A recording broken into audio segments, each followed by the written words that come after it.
I'm Keaton Ford. Welcome to Zombie Survival 101. Meet my partner in crime, Tom McCormick.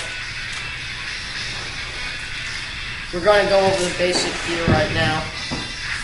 Gear and Basic supplies. and survival techniques later on. Alright, let's go. Okay.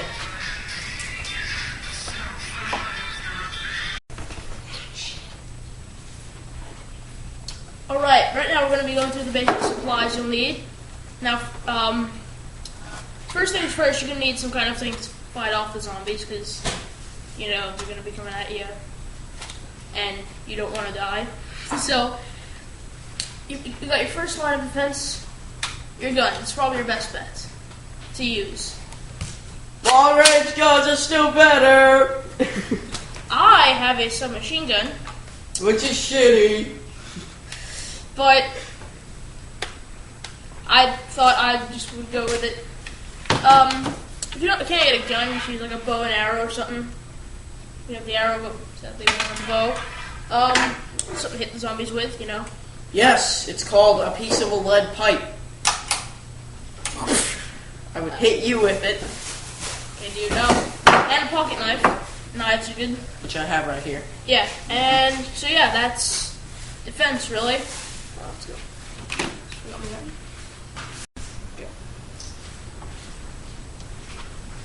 Alright, Move. next we have, My first aid presentation, okay? okay,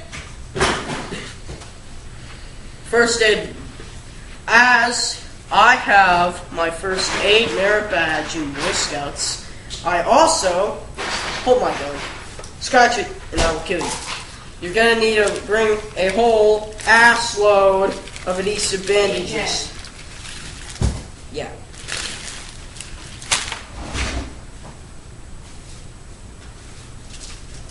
That's pain reliever. I prefer Neosporin because it is the best. that's the best. Exactly. You will also need Bactine disinfectant. It cleans wounds and will do very good. However, your best bet if someone does get bitten in a vital area by a zombie, just stand right there. I'm pretending that Tom has been bitten by a zombie. Your best chance Ow, I've been bitten by a zombie. in a vital area, you are probably dead if you have died. My best bet is to put your dead, rotting corpse against the wall within 3 hours of you dying and pop you and plug you straight in the head. Therefore, destroying any chance of deadly resurrection. Okay. I've read it.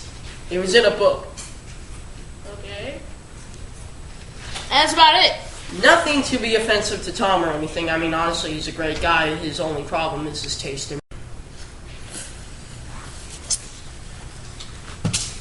Alright, now next we have defense, like body protection, stuff like that. Might want a big padded coat, something like that. Maybe like a hat or something, thick hat. Eye protection. Yeah. Denim jacket, wraparounds, sniper rifle. Yeah. If you can get your hands on one, you might want to use a mask. Yeah, it's a bit like Master Chief's helmet, if you ask me. Remember reach. Yes, remember reach. Yeah, eye protection is always a good idea. Yeah, sunglasses are good, and as well, just, you know, plain old eye protection. Those are paintball goggles. Hey, well, it's not like you're gonna get your hands on any, like, heavy-duty stuff. Okay, well, That balance is good. You finding that awesome? and that's it for this segment.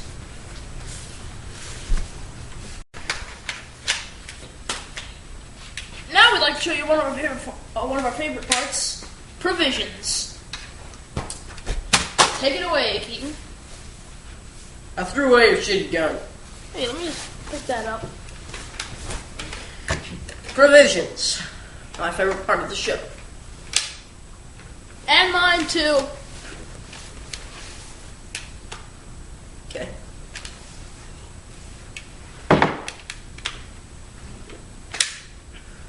You have, for nutritional purposes, several canned goods: bread, soup, dehydrated food.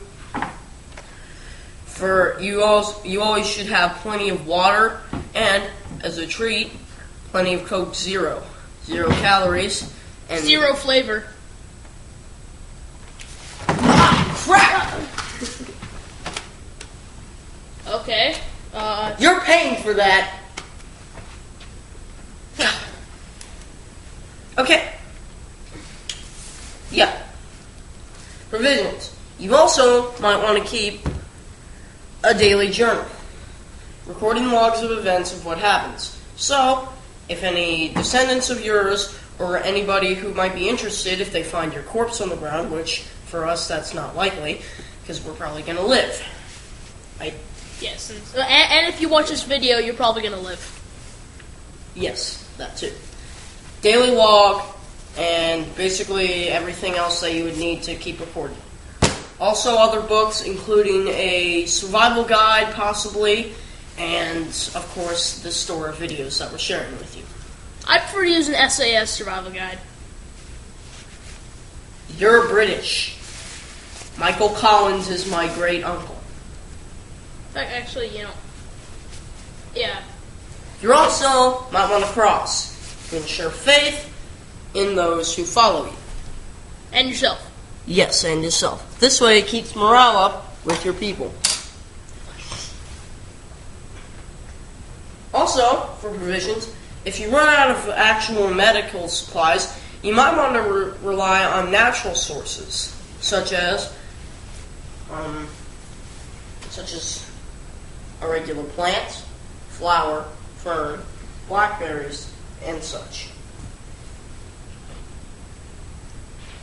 Well, that's pretty much all for right now. So. Oh, don't forget the flashlight. You're gonna need flashlight. Yes, flashlights. Perfect for staying. I'm telling you. Yes, flashlights. Perfect for attracting zombies in the night. Hey, But also good if you're inside and you need a little light to read by. However, I would use an LED lantern. Well, that's all for today.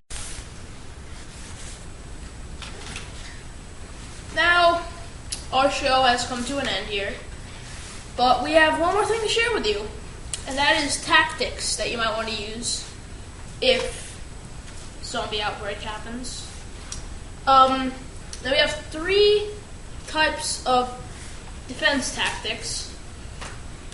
Number 1, long range, which Keaton specializes in. You better not touch my beer.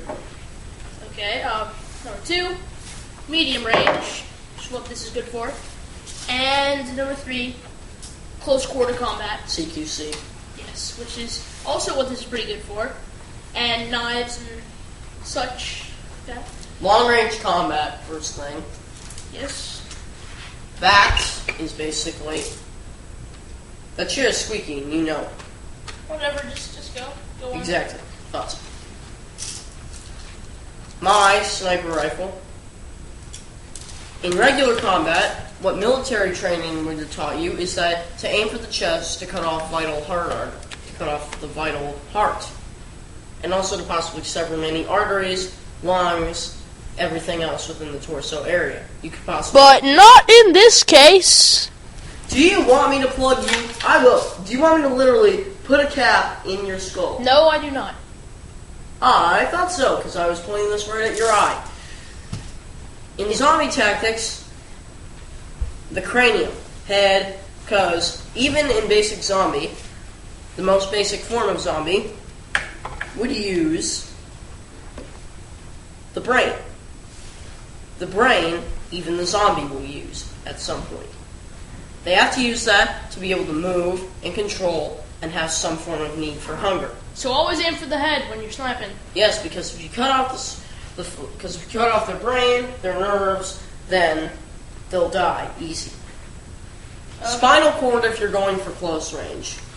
Most likely you're going to want to cut for the throat. Cut for a vital area of their nervous system, such as here, here, and here. Right on the back of their collarbone and at the back of their head. Right here. This area. That's close quarters ammo range for you. Now for Tom. Yes. Get your ass out here. Okay. Now for medium, really, I don't have much advice for you. Just aim and shoot. That's about it. But You seriously have nothing. I have something. Okay. I have a little more.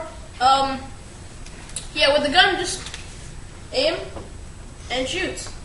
That's really all there is to it. You know, if you play a lot of first-person shooters, then that's basically what you do to take out enemies. It's called conserve ammo. You only have a limited amount of ammo in a post-apocalyptic world. You're going to be lucky if you come across a gun store that has been raided already. But you would want to keep plenty of magazines with you because... Yes, exactly. Can I go back now? Yes. Okay, yes, because you're going to go through a lot of ammo because there's likely a lot of zombies around you. Close quarters, as we said before, you'd want something to knock their head off with. Like a chainsaw, however, that's a little tough to carry. Yes, that is a little tough to carry. That's why I would And use a machete. a little tough to find as well. So, Machetes are. hit them with a book if you've got nothing else to do. Dude, it's probably one of the worst options I've ever heard. Are you really going to try this with me? Hey, old. This is what happens when you mess with a trained killer. Wham, bam, body slam! Pow! Had enough? Yeah. Thought so. No. Hey, I didn't hurt you that bad. Yeah, and... Whoa. You're welcome. Okay, and yes, so that is really all. Now, that's the end of our show.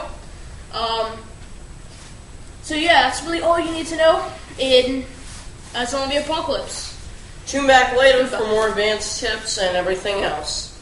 Maybe, if we survive.